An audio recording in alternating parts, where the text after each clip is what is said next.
सुप्रभात प्यारे बच्चों।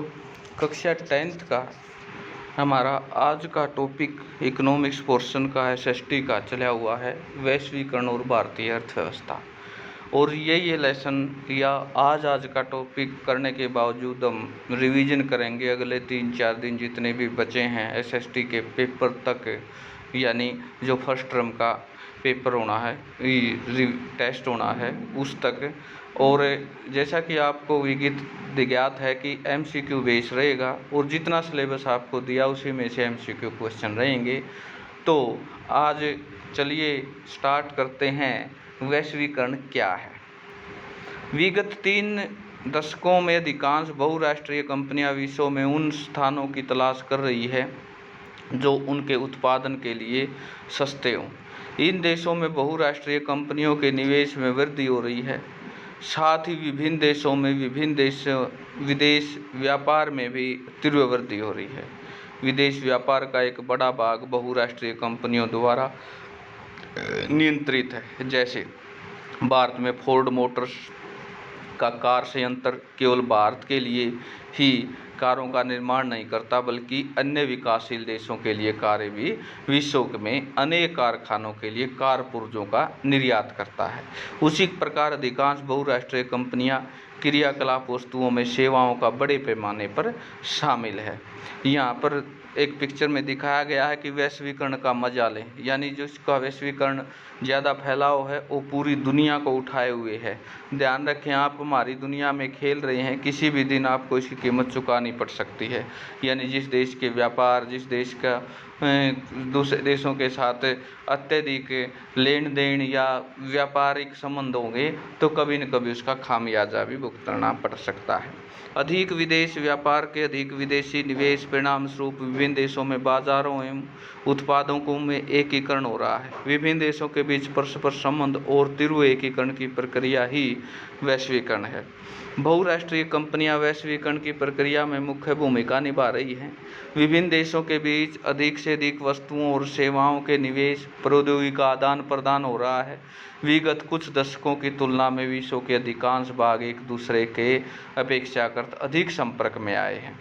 वस्तुएं, सेवाएं, निवेशों में प्रौद्योगिकी के अतिरिक्त विभिन्न देशों में आपस में जोड़ने का एक और माध्यम हो सकता है। यह माध्यम विभिन्न देशों के बीच लोगों का आवागमन। प्राय लोग बेहतर आय, बेहतर रोजगार एवं शिक्षा की तलाश में एक देश से दूसरे देश में आवागमन करते हैं, किंतु विगत कुछ दशकों में अनेक प्रतिबंधों के कारण विभिन्न देशों के बीच लोगों के आवागमन में अधिक वृद्धि नहीं हुई है। वैश्वीकरण को संभव बनाने वाले कारक कौन से हैं? प्रौद्योगिकी की तीव्र उन्नति वह मुख्य कारक है जिसमें वैश्वीकरण की प्रक्रिया को उत्प्रेरित किया गया है। जैसे विगत 50 वर्षों में परिवहन प्रौद्योगिकी बहुत उन्नति हुई। इसमें लंबी दूरियों तक वस्तुएं तीव्र आपूर्ति से कम लागत पर संभव किया गया। जैसे समुद्री जहाज़ों से परिवहन या समुद्री मार्ग से परिवहन, वस्तुओं के परिवहन के लिए कंटेनर, वस्तुओं के को कंटेनर में रखा जाता, जिससे इन्हें जहाज़ों, रेलों, वायुयानों, ट्रकों पर बिना अक्सती के लादा जा सके। कंटेनरों की ढुलाई लागत को भारी बचत, माल में बाजारों तक पहुंचाने की गति में वृद्धि हुई है। इसी प्रकार वायु यातायात की लागत की गिरावट आती है। परिणाम स्वरूप वायु मार्गों में अपेक्षाकृत अधिक मात्रा में वस्तुओं का परिवहन संभव हुआ है।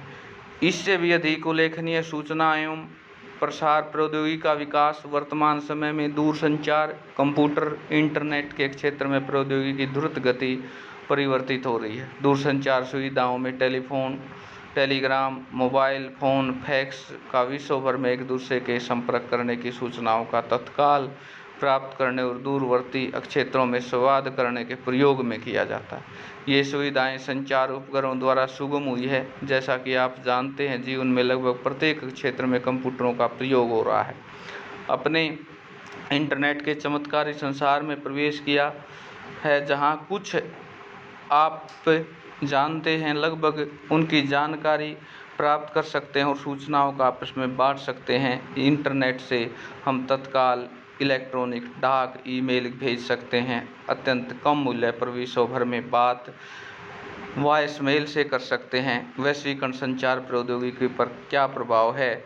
लंदन के पाठकों में प्रकाशित एक समाचार पत्रिका में डिजाइनिंग में छपाई दिल्ली में की जाती है। पत्रिका का पाठ्य विषय इंटरनेट के द्वारा दिल्ली कार्यालय को भेज दिया जाता है। दिल्ली कार्यालय में डिजाइनदार दूरसंचार सुविधाओं का उपयोग करके लंदन कार्यालय की पत्रिका में डिजाइन के बारे में निर्देश प्राप्त करने के लिए डिजाइन तैयार करने का कंप्यूटर पर किया जाता है। छपाई के बाद पत्रिकाओं में वायु मार्ग से लंदन भेजा जाता है। जहां तक कि डिजाइन में छपाई के पैसे का भुगतान इंटरनेट यानी ई बैंकिंग के द्वारा लंदन में एक बैंक में, दिल्ली में एक बैंक में तत्काल कर दिया जाता है।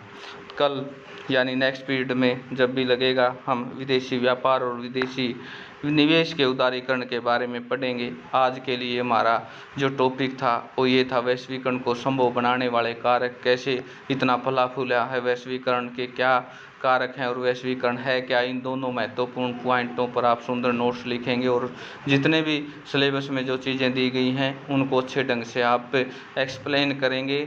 अपनी एनसीईआरटी बुक में से काफ़ी सारे एमसीक्यू क्वेश्चन बनते हैं। जितने भी एमसीक्यू क्वेश्चन बनते हैं उनको अच्छे ढंग से एक एक वर्ड के क्वेश्चन या एमसीक्यू अच्छी तैयारी करें ताकि अच्छा स्कोर आए आपका फर्स्ट टर्म में और एक खुशी महसूस हो कि हमारे द्वारा ये 6-7 महीने की जो मेहनत करवाई गई, आप कितना सीख रहे हैं। आज के लिए इतना ही प्यारे बच्चों, आशा आप अच्छी तैयारी के साथ पेपर देंगे।